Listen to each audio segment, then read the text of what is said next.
మన VVIT university, absolute discipline, absolute education. ఇప్పుడు మనం మాట్లాడుకోబోయే అంశం చాలా సెన్సిటివ్, కానీ ప్రపంచవ్యాప్తంగా సైకాలజిస్టులు, రిలేషన్షిప్ కౌన్సిలర్లు అధ్యయనం చేస్తున్న ఒక ఆసక్తికరమైన విషయం. అక్రమ సంబంధాల వెనక అసలు సైకాలజీ ఏమిటి? ఎందుకు కొందరు తమ సంబంధాలలో ఉన్నప్పటికీ మరొక వ్యక్తి వైపు ఆకర్షితులవుతున్నారు? ఈ వీడియోలో మేము ఎవరిని విమర్శించడం కాదు, ఎవరిని సమర్థించడం కూడా కాదు. అసలు అక్రమ సంబంధాల వెనుకున్నటువంటి అసలు సైకాలజీ ఏంటో కూడా తెలుసుకునేటువంటి ప్రయత్నంలో భాగంగా చెప్తున్నటువంటి వివరాలు. సైకాలజీ నిపుణుల అభిప్రాయం ప్రకారం చాలా సందర్భాలలో అక్రమ సంబంధాలు ఒక్కసారిగా ప్రారంభం కావు. ముందుగా సంబంధంలో భావోద్వేగ దూరం పెరుగుతుందని వారు చెబుతున్నారు. ఒకరితో ఒకరు మాట్లాడుకునే సమయం తగ్గడం, తమ భావాలను పంచుకోలేకపోవడం, పరస్పరం అర్థం చేసుకోకపోవడం వంటి పరిస్థితులు కొంతమందిలో ఒంటరితనాన్ని పెంచుతాయని నిపుణులు భావిస్తున్నారు. అలాంటి సమయంలో బయట నుంచి లభించే చిన్న శ్రద్ధ కూడా పెద్ద భావోద్వేగ అనుబంధంగా మారే అవకాశం ఉంటుందని వివరిస్తున్నారు. మానసిక ఆరోగ్య నిపుణులు మరో అంశాన్ని కూడా ప్రస్తావిస్తున్నారు. ప్రతి మనిషిలో తనను గుర్తించాలని, గౌరవించాలని, విలువ ఇవ్వాలని కోరుకునే సహజమైనటువంటి కోరిక ఉంటుందని వారు చెబుతున్నారు. దీనినే ఎమోషనల్ వ్యాలిడేషన్గా వివరిస్తారు.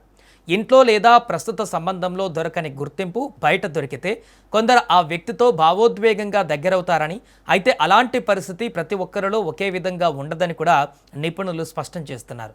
సైకాలజిస్టుల ప్రకారం కొందరిలో నోవాలిటీ సీకింగ్ అనే లక్షణం ఎక్కువగా ఉండవచ్చు. అంటే కొత్త అనుభవాలు, కొత్త వ్యక్తులు, కొత్త ఉత్సాహం పట్ల ఆసక్తి.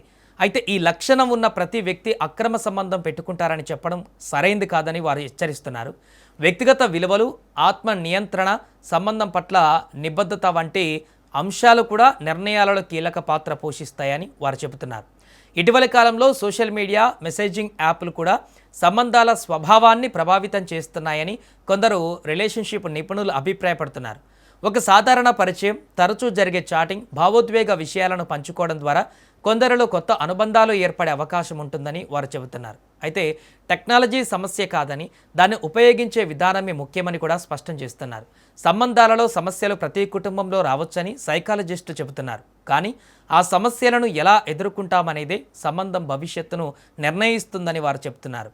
ఇక కొందరు పరస్పరం మాట్లాడుకొని పరిష్కారం వెతుక్కుంటారు.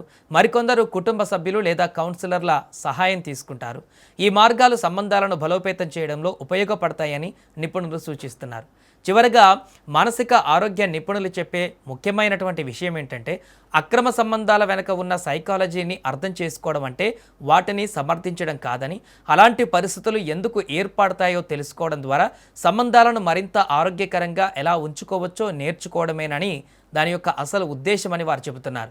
మరి ఈ అంశంపైన మీ అభిప్రాయం ఏంటి? ఒక బలమైనటువంటి సంబంధానికి మీ దృష్టిలో అత్యంత ముఖ్యమైనది ట్రస్ట్నా, లేక కమ్యూనికేషనా, రెస్పెక్టా, లేక మ్యూచువల్ అండర్స్టాండింగా? మీరేమనుకుంటున్నారో కూడా మీ అభిప్రాయాన్ని కామెంట్ చేయండి.